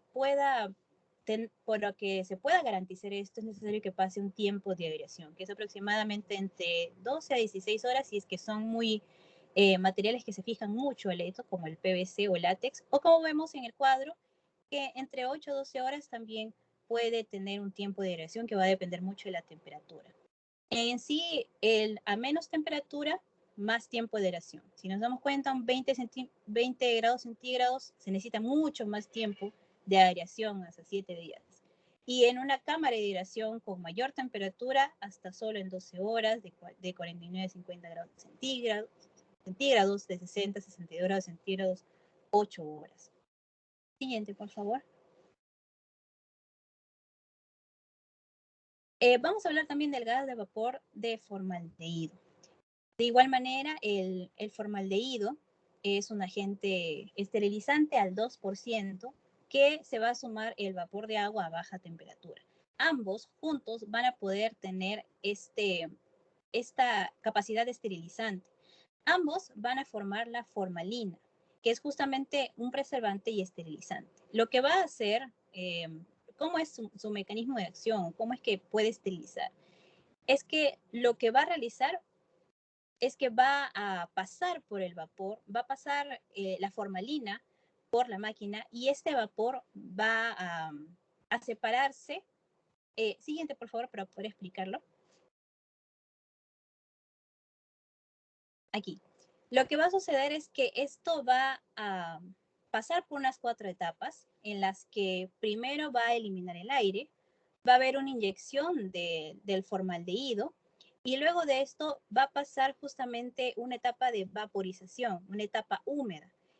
Es esa etapa donde va a realizar la esterilización, donde el vapor se va a sumar también a esta esterilización, el vapor de agua. Y finalmente el lavado de la cámara. En síntesis, una ventaja de esto es que es muy rápido, porque si se dan cuenta es de 2 a 6 horas. Hay ausencia de residuos tóxicos, o sea, es amable al medio ambiente y de fácil instalación. La desventaja es que es incompatible con materiales sensibles a la humedad y además también el gas de vapor de formaldehído es tóxico, también es cancerígeno y mutágeno. Siguiente, por favor. En cuanto al vapor de peróxido de hidrógeno, de igual manera, vamos a ver que para poder esterilizar es necesario realizar un vacío profundo para poder extraer ese 30% de solución acuosa del peróxido de hidrógeno en un vaporizador. Muy similar el mecanismo al anterior ejemplo, ¿no? Al gas de vapor de formaldehído. Se utilizan en temperaturas entre 50 grados centígrados a 60 grados centígrados. Es muy bueno y también amable con el medio ambiente porque deja un bajo nivel de residuos, ¿no? Ya sabemos que el peróxido de hidrógeno se separa en oxígeno y en agua, entonces no deja residuos para el medio ambiente. También he encontrado ahí un artículo, ¿no? En el que se menciona que este tipo de mecanismo también se utiliza para desinfectar las zonas COVID, por ejemplo, ¿no? Ahora último que ha sido esta enfermedad. Siguiente, por favor. Y finalmente los químicos plasma. Siguiente, por favor. Y aquí está, siguiente, por favor. Y aquí está el plasma de peróxido de hidrógeno, ¿no? Está compuesto por iones reactivos, electrones y partículas atómicas neutras. Esto es porque es plasma de peróxido de hidrógeno, ¿no? Es en la etapa o fase plasma y tiene propiedades esterilizantes en bajas temperaturas. Como nos damos cuenta en el cuadro, en menos de 50 grados centígrados es capaz de esterilizar. Y es útil para materiales termolables. El agente esterilizante es el peróxido de hidrógeno vaporizado en solución acuosa al 58% en este estado, en estado plasma. Lo que va a realizar el plasma de peróxido de hidrógeno es utilizar el sinergismo que hay entre la actividad alquilante que tienen los radicales libres y la acción oxidante del peróxido de hidrógeno. Ambos en sinergismo van a poder realizar esta esterilización. El tiempo aproximado de uso para poder esterilizar es de 45 a 75 minutos y es por eso que es bastante útil porque es bastante corto el tiempo, ¿no? No es corrosivo para metales, es también usado para muchos ambientes, como ahí hemos podido ver, muchos materiales, es compatible, pero la única excepción es que no se puede utilizar en materiales que contengan celulosa, como por ejemplo el algodón, el papel, la madera, y muchos de ellos son envueltos, ¿no? Muchos materiales son envueltos con este tipo de material. Entonces, esa es la desventaja. Lo bueno también es que no causa residuos tóxicos, es fácil la instalación, es bueno el medio ambiente, ¿no? Y es rápido. Lo malo es que es también tóxico, es por eso que ahí hemos visto en el video, es necesario una muy buena indumentaria para poder tener bioseguridad, para poder maniobrar estas máquinas de plasma de peróxido de hidrógeno. Y eso sería todo. Gracias. ¿Aló? ¿Se escucha? Sí, sí, verdad. A ver, Irene, también la felicito, brillante exposición. A ver, ya que he hecho una exposición tan brillante y como un homenaje a su buen trabajo, le voy a pasar las preguntas del examen. Le hago la pregunta, autora, ¿con qué método químico usted esterilizaría una malla de Marlex? Son esas mallas que se ponen para las hernias inguinales, para toda hernia de la pared abdominal, ¿no? Conocen, ¿no? Son como matamoscas, esas son las mallas, ¿no? Son de polipropileno, o sea, son de plástico. ¿Qué material recomendaría usted para esterilizarlos? ¿Qué método químico recomendaría? Yo recomendaría un método químico gaseoso para ¿Cuál? poderlo esterilizar. ¿Cuál de ellos? Yo podría decir que el ETO podría utilizar para poder Bien, esterilizar. otro más. También el vapor de peróxido de hidrógeno. Eso, esa es la respuesta. Ok, la malla no se puede sumergir, es una malla. En cambio, la otra pregunta es, ¿y una válvula de Pudens? Son esas válvulas que se utilizan en los pacientes que tienen hidrocefalia, ¿ha visto? Que comunican los ventrículos y eliminan justamente la posibilidad de tener hidrocefalia en los niños que nacen con este problema. ¿Qué método usted recomendaría?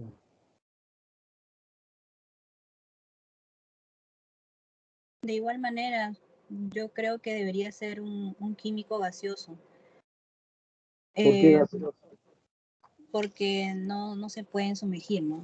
No es lo recomendable. Y además, mayor seguridad de esterilización tienen los químicos gaseosos.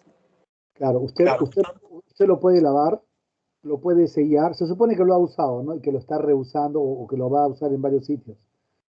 Y a veces es nuevo y como le dan uno grande, uno de 30%, usted saca de ahí varios pedazos de 2x3, 3x4, o sea, para tener varias operaciones. Usted las pone en bolsas de polipropileno estériles, las sella, usted ha visto cómo se sella, lo mete y como no tiene que sumergirse, ahí nomás lo deja, ¿no? Quizás la única parte en la que le falta el plasma es un sistema ergométrico, o sea, el plasma es un estado de la naturaleza, ¿no? Así como es líquido, sólido, gaseoso, el plasma es un estado, no sé si usted ha leído eso, ¿no? Y los sistemas de plasma son sistemas que tienen que ver con unas cámaras que tienen que ver cómo convierten el líquido, o sea, entre el líquido y el vapor, se vuelve un sistema plasmático y con eso, utilizando peróxidos, usted puede desinfectar perfectamente, ¿no es cierto? Es el método más moderno que hay ahora en el mundo, sino que es muy caro, ¿no? Los tenemos pocos hospitales, pero ya casi todos van a comprarlo, yo me imagino. Sin embargo, el tema que ya es bastante largo, le permite a usted manejar eso, ¿no? Ya tiene usted sus respuestas y su nota también es 19, Irene. Ya, muchas gracias. Terminaremos con Milagros, que creo que nos tiene una deuda por ahí, ¿o no? Milagros. Sí, doctor, solamente falta esta parte. Voy a hablar acerca de la radiación ionizante. Vamos a tener tres tipos de radiaciones: la radiación gamma, la radiación beta y la radiación ultravioleta. Primero hay que especificar que las radiaciones ionizantes van a tener una propiedad bactericida, es decir, que va a matar a los gérmenes que causan enfermedades y van a neutralizar a otros organismos nocivos. Esta esterilización va a desactivar a estos microorganismos. ¿De qué manera? Va a ionizar el ADN de estos y va a hacer de que se haga una interrupción en el proceso de la multiplicación celular.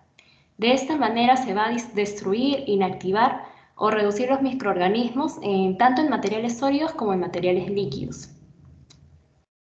Como les mencioné, tenemos a la radiación gamma. Estas van a ser radiaciones ionizantes que se van a usar en la industria de los artículos médicos, odontológicos y farmacéuticos. Se caracteriza porque va a tener una alta energía, una gran penetración y también va a ser un método muy costoso. Los rayos beta van a tener un poder de penetración menor que la radiación gamma. Y en relación a los rayos ultravioleta, estos, en sí no son radiaciones ionizantes y van a tener solamente efecto esterilizante sobre algunos microorganismos y van a ser de baja penetración, de escasa penetración, perdón, y su acción va a ser superficial. Algunas ventajas de la radiación ionizante es que esta va a atravesar la materia con una alta capacidad de penetración en los materiales. También es un proceso rápido y las dosis no son tan elevadas, así que no va a producir un gran aumento de temperatura, por lo tanto se puede esterilizar materiales termosensibles, también muestras biológicas. También estas radiaciones son flexibles.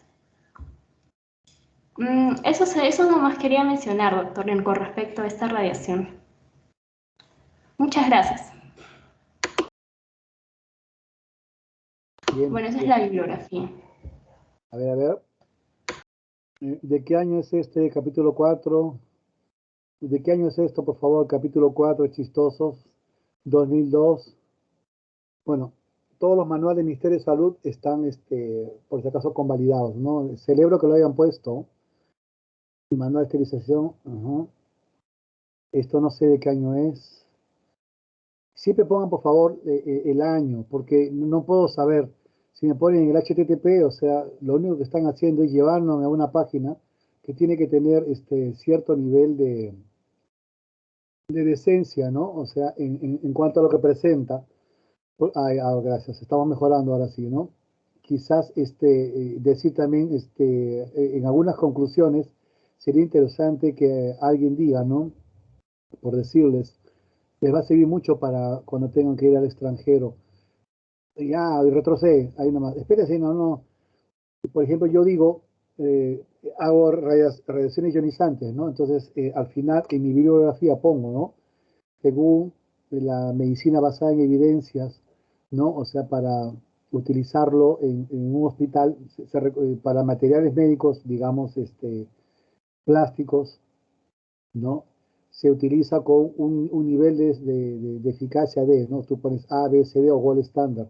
Y ahí pueden inclusive decir que no son muy importantes. ¿Qué es lo que ha querido decir la doctora Milagros, ¿no? Y en otros casos tratar de decirnos, ¿no? O sea, es muy importante, digamos, para en el mundo moderno, con certificación, digamos, en medicina basada en evidencias, A, que es bastante buena, ¿no? Y eso ya son metaanálisis de lo que se ha trabajado por acá.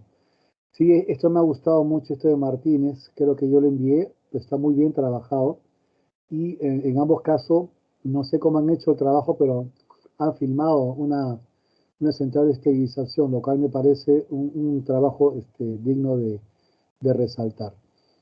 Yo creo que no hay nada más que decir, entonces ahora tenemos que presentar para todos ustedes, podemos hacer un pequeño tiempito nada más con respecto a cirugía laparoscópica, aprovechando el tiempo, ¿no? ¿Cómo les fue con la clase? A ver, ¿qué les pareció?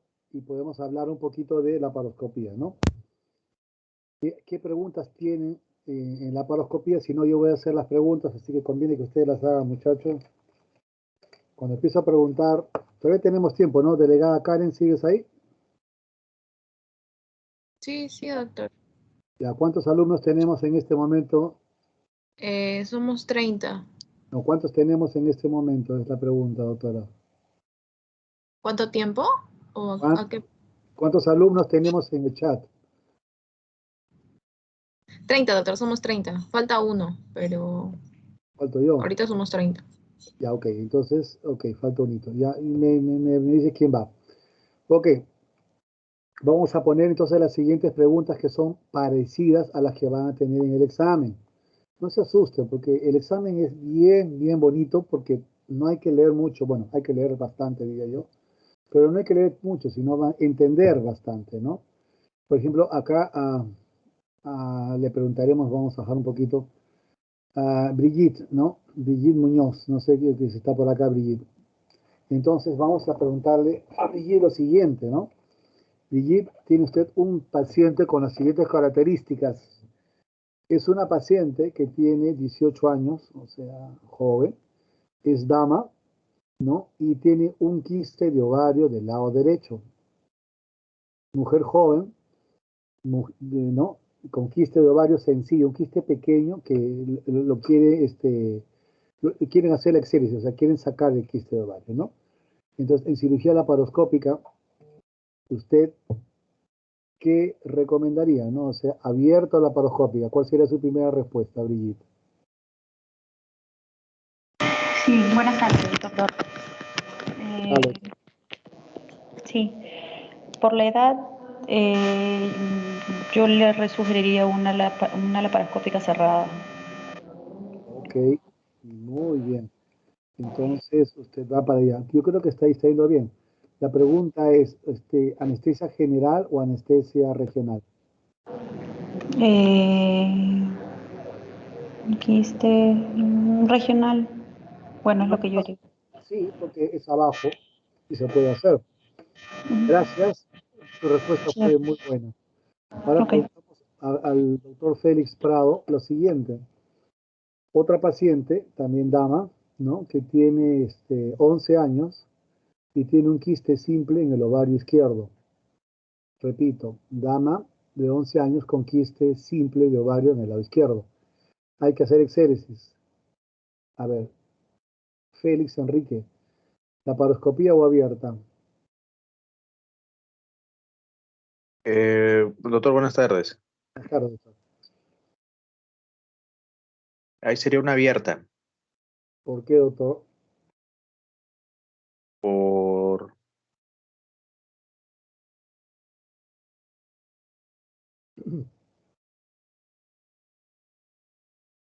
¿Aló? Sí, dígame. No le escucho la respuesta, doctor. Ah, sí, le decía que podría considerar una cirugía abierta por el tamaño de la paciente, aparte también anestesia general, porque es una sí, 11 años. ¿11 años me dijo, disculpe, o 10 años? Bueno, 11 años, digamos, ¿ya? No, doctor, pero justamente la laparoscopía se ha hecho para justamente evitar los postoperatorios tediosos y grandes, ¿no? Una cirugía de ovario, o sea, es grande, es un corte, ¿no? Y luego se quema. ¿No le parece mejor que con dos huequitos, porque solo se requieren dos, no se requieren cuatro como en otros, ¿no? Es decir, con 1,5 cm, ¿no? Hacer una laparoscopía y estamos en foro, doctor, podemos no estar de acuerdo, ¿no? Así, y eso es lo que me gustaría, que usted no esté de acuerdo y además hasta se pelee conmigo. A mí me encantan, por supuesto, las peleas respetuosas, ¿no? Cuando son bien cimentadas. Yo creo que debería ser laparoscópica, ¿no? Pero ahí viene la segunda pregunta, ¿anestesia regional o anestesia general? Doctor Félix Enrique, ¿qué diría usted? Ya, supongamos que es laparoscópica, ¿general o regional? Ahí podría considerar el general, doctor. ¿Por qué? Muy bien, su respuesta es aceptada, pero ¿por qué? Tiene que defender su respuesta. Por la edad. Claro, nadie, ¿cómo se pone una regional? Tiene usted que decirle al paciente, siéntese, baje la cabeza, no levante el cuello, deme su espalda, le voy a poner una jeringa que tiene más o menos 10 a 12 centímetros, con lo cual se ingresa primero, ya sea que sea peridural o raquidia, usted ingresa, pone silocaína y en la segunda recién pone. Eso no lo tolera ningún niño. Por eso es que en este caso la respuesta, según la evidencia, es laparoscopía con anestesia general por la edad, doctor. ¿Sí? Si no está de acuerdo, podemos generar debate. Sí, doctor, sí, sí, estoy conforme con lo que Doctor, comentó. doctor, Dígame, una consulta. dígame, por ¿Por favor. por qué elegiría la cerrada y no la abierta en este caso? ¿Cuáles Porque serían las diferencias más relevantes?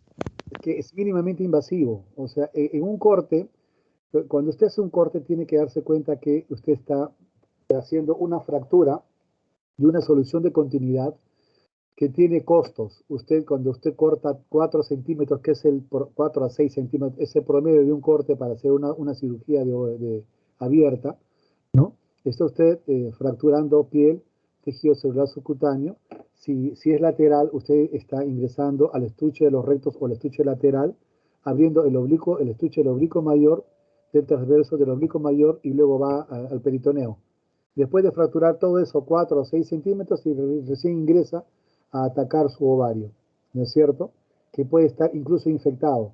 Supongamos, ¿no? Ya eso no, supongamos que no es que sea o que no sea. ¿No le parece más fácil que con un huequito de medio centímetro en el ombligo y medio centímetro en el flanco izquierdo o en el fusilaje izquierdo, usted puede hacer lo mismo y lavar todo lo que quiera?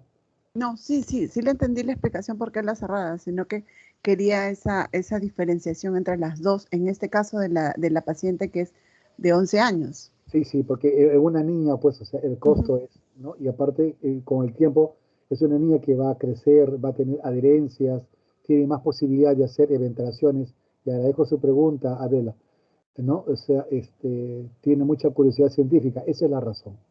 Si fuera mi hija, buscaría hacer, digamos, ¿no? El menor progreso, ¿no? Negativo hacia los diferentes sistemas que componen la pared abdominal.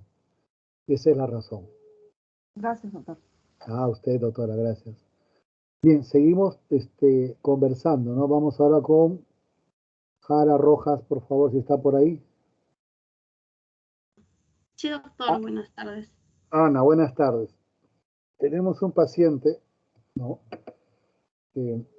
De 85 años, sin problemas cardíacos, o sea, de un muy buen estado de salud, y le preguntan a usted, ¿no? O sea, doctora, vamos a hacer, y tiene una próstata que es solamente una hipertrofia, no hay cáncer, ¿no? O sea, es una próstata pequeña, pero igualito ya es hipertrofia, entonces hay que sacar la próstata, ¿no? La pregunta que se le hace a usted es, su familiar, su abuelo, su tío abuelo le dice, me opero en abierta, ¿no? O hago una RTU. RTU significa resección transuretral. O sea, ahí a través del pene se ingresa y por ahí se saca la próstata. ¿Qué recomendaría? Si no conoce la técnica, me dice, no la conozco, yo le explico, ¿no? Así como hizo Adela, está muy bien. O sea, si tiene dudas, pregunte, yo le respondo. No responda si no entiende la pregunta, responda cuando entienda la pregunta. Y responda con el sentido común. Sí, doctor. O sea, a la técnica que indica que es transuretral es la... o sea, quisiera que me explique más en qué consiste la técnica porque no la conozco mucho. No la conozco. La mínimamente invasiva, en este caso ya ni siquiera es invasiva porque entra usted por la uretra peniana. Entonces, a través del pene entra con un tubo que es rígido y a través de este tubo rígido usted puede lavar, ingresa con un sistema que es un bipolar y un monopolar. Y con eso es como si usted agarrara y sacara mantequilla. No sé si usted saca mantequilla con un cuchito así. Tiene una especie de gancho, una liga que empieza a jalar y empieza a sacar como la mantequilla y la próstata sale en pedacitos, ¿no? Y después se corta y se coagula con el mismo aparato. A diferencia de la técnica abierta, en que usted tiene que hacer una resección de más o menos 8 centímetros por 8 a 10 centímetros, y tiene que abrir la vejiga, cortar la vejiga, coser la vejiga y entrar y sacar con su mano. Eso es lo que hacen los urólogos, ¿eh? También lo hago yo. Entramos y sacamos con la mano, o bueno, ¿no? Vamos sacando la hipertrofia prostática, ¿no? La pregunta es cuál usted recomendaría, si es una próstata de estas que son hipertróficas sin cáncer. Una transuretral es menos invasiva, es más rápida, la recuperación también es más rápida para el paciente, aparte por su edad, ¿no? ¿Ya? Usted tiene mejor control de la hemostasia. La respuesta es porque tengo mejor control de hemostasia. ¿Dónde tengo mejor control de hemostasia? Cuando veo lo que estoy haciendo y cuando paro lo que estoy viendo que sangro. Pero está bien su respuesta. Y la segunda pregunta es, ¿anestesia general o anestesia regional? Anestesia regional, porque la general tiene más riesgos para una persona adulta mayor, a pesar de que tenga buen estado de salud, ¿no? Creo que sería regional. Ya. Bueno, agradezco su respuesta. Este es un foro que necesita decirles que acá hay controversias. Por la edad, debo decirles que la anestesia más segura, ¿no? Es la general. Alguna anestesia general. Yo te citaba la cátedra de anestesiología. Aunque soy cirujano, me gustaba mucho, pero bueno, había una clase también que yo tenía que dictar, que ya no dicto, no, por razones de tiempo. Pero en anestesia general usted tiene muchas ventajas, doctora. Tiene una máquina que va directamente, usted el tubo endotraqueal va directamente a pulmón y va conectado a una máquina que tiene todos los sistemas del arma que usted puede tener. Otra máquina que va al corazón, un electro, ¿no? Se monitorea todo, ¿no? Presión, todo, signos vitales. Entonces ahí son las máquinas las que funcionan. Si hubiese un apagón, esos tienen baterías de hasta 12 horas, o sea, la operación no se para, se continúa. Por lo tanto, la anestesia más segura siempre va a ser la general, ¿ya? La regional tiene sus contraindicaciones. Siempre puede haber cualquier cosita que el anestesiólogo tiene que estar dándose cuenta. Yo he tenido dos pacientes en las últimas, bueno, en el último mes, dos pacientes yo opero todos los días. De los que he tenido, dos que si yo no me doy cuenta lo que está pasando, ya estaríamos con dos cadáveres. El primer caso fue de una joven de 39 años, que le pone una raquidia, y la raquidia, nosotros le decimos en términos médicos, se trepó a la cabeza, o sea, entró y se la puso un poco rápido y se subió. entonces provocó un shock vagal. Y la paciente, cuando yo estaba entrando, hago el corte para entrar por el ombligo y lo que veo es que la sangre era de color negra. Entonces le dije, no, acá no hay oxígeno. Veo su presión arterial se estaba saturando 80 y su presión arterial estaba en 40, no, en 50/30. Eso no existe, pues, eso no puede ser. Algo pasaba. Entonces, inmediatamente hizo paro cardiorrespiratorio, le hice masaje cardíaco y bueno, 2 días después de estar en UCI, salió. Otro paciente, don Rodolfo, que también algo parecido, ingresa por una colelab, estamos entrando y apenas entra el CO2, ¿no? El paciente le pone un relajante y hace paro. El anestesiólogo no se dio cuenta. Si yo no veo las máquinas y no le aviso, o sea, no hubiésemos resucitado. En ambos casos se intubó y se puso general y así salieron del problema, ¿no? Entonces hay que tener mucho cuidado. Por la edad, en este caso, siempre yo recomendaría que utilicen general, ¿ya? Y un RTU me parece a mí que sería lo más indicado. Abro el foro, si alguien no está de acuerdo, podemos discutir, podemos conversar. No tiene que estar de acuerdo, por favor. Doctor, Sí, dígame, dígame. Por favor. ¿y en qué caso se podría hacer una regional, o sea, una anestesia regional? Cuando tiene usted mucha experiencia. O sea, nosotros utilizamos las regionales para hacer colelabs. Miren, en los hospitales de salud pública, todas las laparoscópicas son generales. ¿Ya? Por lo que les he contado, es seguridad. Nosotros en las clínicas no es que no queremos tener seguridad, sino que tenemos experiencia en el equipo. ¿Ya? Entonces, sabemos lo que va a demorar y cuando nos vamos a demorar, le decimos al anestesiólogo, vamos y ¿qué pasa? Se convierte de regional a general, ¿ya? Pero para eso tenemos los sistemas de manejo y de experiencia. Entonces, ¿en qué casos regionales? Cuando se tiene mucha experiencia y se sabe que la cirugía, ¿no es cierto?, no va a tener complicaciones. Cuando va a tener complicaciones o cuando usted no reconoce, convierta. Esa es la primera lógica. Si no reconozco lo que tengo o no sé lo que tengo o no veo bien, abro inmediatamente. Y lo segundo es, paso de regional a general. No puedo estar jugando con el paciente, ¿no? Porque por la vena usted puede poner neuroleptoanestesia, o sea, puede poner relajantes, ¿no es cierto? Y el relajante es muy bueno. ¿Para qué sirve un relajante? Básicamente para que los intestinos, que es lo que más le molesta en su operación, cuando usted los relaja, se vuelven planitos y se agachan y se quedan abajito. Entonces ya no están llenos de gas, se bajan y usted puede trabajar con más tranquilidad. Pero recuerde que el relajante también relaja al músculo mayor de la respiración. ¿Se acuerda cuál es el músculo mayor de la respiración? El diafragma, ¿no es cierto? Entonces relaja el diafragma y provoca un paro cardiorrespiratorio. Es lo que tiene que verse siempre en las regionales. Por eso le decía, ¿no? La más segura siempre va a ser la general, porque usted tiene todos los sistemas automatizados que le van a indicar lo que está pasando. No tiene usted que estar tomando presión, pulso, oxímetro de pulso, nada. Todo está en la máquina y solo tiene que ver la máquina, ¿no? Y aunque no vea la máquina, ¿no? O sea, en la general todos tienen sistema de alarma. Usted no sabe la bulla que hace cuando hay un paro. Es espectacular. Pero creo que esa es la razón, ¿no? O sea, en los hospitales de salud pública y también en el Seguro Social, la mayoría son generales, ¿no? Eso es por protocolo. En las clínicas, como le repito, nosotros tenemos un manejo mucho más rápido de los pacientes y por eso es que manejamos con seguridad también las regionales. Gracias por su pregunta. Doctor, Dígame. una consulta. Y entre la anestesia general y la regional, ¿cuál de las dos necesita mayor manejo postoperatorio? ¿Alguna necesita? Interesante, sí. A ver, postoperatorio, o sea, las dos son buenas, pero generalmente cuando utilizamos las regionales, el paciente suele quedar con una cefalea, sobre todo cuando son, bueno, las regionales pueden ser de dos tipos, peridurales, o sea, por alrededor, en forma externa, a las tres capas, ¿no? La dura madre y todas estas capas encefálicas del cerebro, ¿no? Esas son por eso se llama peridural, ¿no? Dural es justamente las membranas. Y la raquidia, va directamente a la raquis, ¿me entiende? Cuando usted va a raquis e inyecta, siempre hay una posibilidad de que el paciente levante la cabeza, ¿no? Y la difusión de la anestesia, que debería ser uniforme a ese nivel, se vuelve ya superior. Entonces usted provoca que vaya más al sitio donde no debería mucho, ¿no? Al cerebro y provoque una cefalea. Cuando provoca esto el paciente, termina la operación y le dice, doctor, cuando me levanto, siento que me muero, que me revienta la cabeza.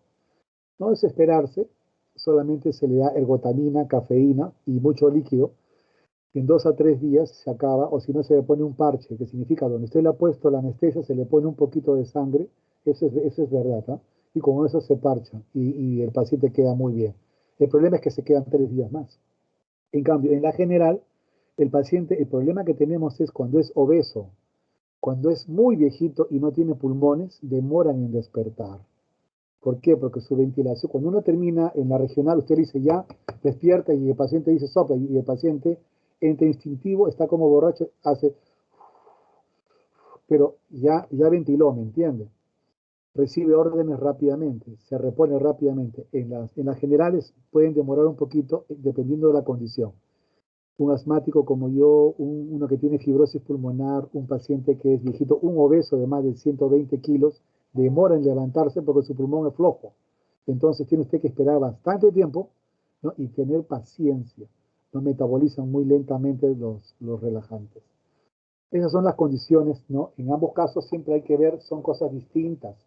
Cada uno tiene, digamos, secuelas diferentes, pero siempre hay que estar ahí con el paciente. Por eso siempre cuando se acaba una operación, todo paciente debe pasar a una sala de recuperación. Ya no estamos en la época de las cavernas. Antes era así, ¿no? Se operaba una corelap a su cama y que se vaya en 6 horas. Y a eso lo hacían los bacanes. Ahora tenemos médicos que con la experiencia han tenido tantos problemas que lo que tienen que hacer es defenderse, ¿no? Y lo mejor para defenderse es hacer las cosas bien, ¿no? Un profesor me decía a mí, la mejor forma de hacer las cosas bien es hacerlas bien. Entonces, no hay que tantear con la suerte si tenemos los protocolos, si tenemos la experiencia y tenemos todo lo que está dando la tecnología para no meter la pata, ¿no? Antes, ¿quién de ustedes conocía un oxímetro de pulso? Antes del COVID, nadie lo usaba, nadie lo usaba. Existía, por supuesto, ¿no? En todos lados, pero nadie lo usaba. Ahora todo el mundo sabe usarlo, ¿no? Y con el tiempo ustedes van a darse cuenta que ya tenemos muchísimas cosas que van a poder ser parte de su arsenal quirúrgico, ¿no? Si lo desean, con mucho gusto. Yo quiero decirles que en Coyique, el 45% de los residentes en todos los años en cirugía son de la Vía Real. Y casi todos se enamoraron de la carrera en este curso, ¿no? Tengo el honor de decirles que creo que hace como 20 años soy padrino de las promociones de la Vía Real de ahí. Soy el tutor general de ellos, pero el orgullo, ¿no? De que este curso sirvió para que se convencieran de que podían ser muy importantes y como les gusta meter la mano en todo, ¿no? Y son manotas, como les digo yo, entonces, vamos, ¿no? Se les da mucha oportunidad. Cuando tengan que ir a la residencia, piensen lo que me correspondió a mí, y acá espero terminar. Cuando me tocó escoger a mí la sede, yo fui el primer puesto en el concurso de residentado. Te voy a entregar una fotocopia para que lo vean. Ya después van a decir que soy panudo. Es verdad, les voy a entregar una fotocopia para la siguiente clase. Como primer puesto, o sea, a usted lo llaman según el orden de puntaje. Entonces me llamaron a mí y me preguntaron dónde quería ir y yo dije Sergio Bernales Coyique. En verdad que todos empezaron a reír, ¿no? En el auditorio. Me quedé callado, ¿no? Y el jefe del jurado, me acuerdo mucho, me dijo por segunda vez, y esta vez ya en serio, y lo que me dijo por segunda vez y en serio, que se escoge, y le dije Sergio Bernales Coyique. En ese momento, pues, todo el mundo pensaron que estaba loco, pero en verdad, piensen ustedes, ser residentado no está hecho para mirón. O sea, si ustedes quieren ser mirones, quieren ser voyeuristas, como dicen los franceses, les recomiendo que vean, pues, Netflix es para que ser voyeuristas. Ahí practica muy bien la enseñanza por los ojos. La cirugía es para meter la mano. En Coyique, desde que ingresa el primer día, su primera guardia, van a salir llorando. Pero también se van a ir llorando. Ese sitio pobre, lejos y viejo y todo lo demás, les va a dar una mano increíble. Hay hospitales, no voy a nombrarlos porque hay muchos amigos y aparte no es ético, donde el R1, el R2 no cosen cabezas ni cosen caras, solo lo hace el R3. En Coyique, el alumno ya puede practicar, ¿no? Siempre y cuando lo haya hecho previamente con nosotros. Y eso es lo que quiero decirles, ¿no? Cuando escojan un residentado, si tiene que ser quirúrgico, vayan a sitios como el nuestro. Ahí es guerra. Ahí van a encontrar cómo vienen dos muchachos con balas, o dos borrachos atropellados totalmente, todos los huesos, las piernas por aquí, por allá, y todo, hay que entrar con el abdomen, etcétera, etcétera. Hay mucha violencia, mucha delincuencia, debo decirles, pero uno aprende de eso, ¿no? Y justamente es lo que los invito a conocer. No los puedo invitar ahora, y comprenderán que la temporada no es buena, pero normalmente los grupos que me correspondían a mí pasaban 2 guardias a la semana conmigo en el hospital. Como no se puede por el COVID, quiero decirles que piensen siempre en sus residentados, qué cosa es lo que quieren. Si quieren hacer mano, váyanse a un hospital donde hacen mano. Pero también donde haya pues bastante, ¿cómo se llama esto? Actividad académica, ¿no? Ahora en Coique mis ex residentes, que ahora son asistentes, colegas míos, son brillantes. Esos chicos, me han desplazado a mí en la parte teórica, pero salvajemente. Escriben en revistas, se van a Estados Unidos, es decir, hacen cosas maravillosas y yo me siento muy feliz que sea así. Cuando uno ve que el producto que ha dejado al hospital es mejor que uno, tranquilo, no hay que molestarse. A mí no me quita nadie, aparte yo no compito con nadie, solamente con Jaime Arevalo, que soy yo mismo y mi conciencia. Y creo que mis hijas están bien encaminadas, son doctoras, mi esposa también es pediatra y neonatóloga. Es una familia que siempre da cositas buenas, ¿no? Porque siempre comenta con los jóvenes como ustedes. Ojalá nos veamos en Coique en cirugía. Y si no, donde sea, pues, ¿no? Un gusto. Ha sido un honor para mí. Gracias por todo. Me despido, que tengan un buen fin de semana y las respuestas con la delegada en el día domingo, ¿ya? Un abrazo. Gracias con todos. Gracias, doctor. Buenas noches. Gracias, doctor. Gracias, doctor. Muchas gracias, doctor. Buenas noches. Gracias, doctor. Buenas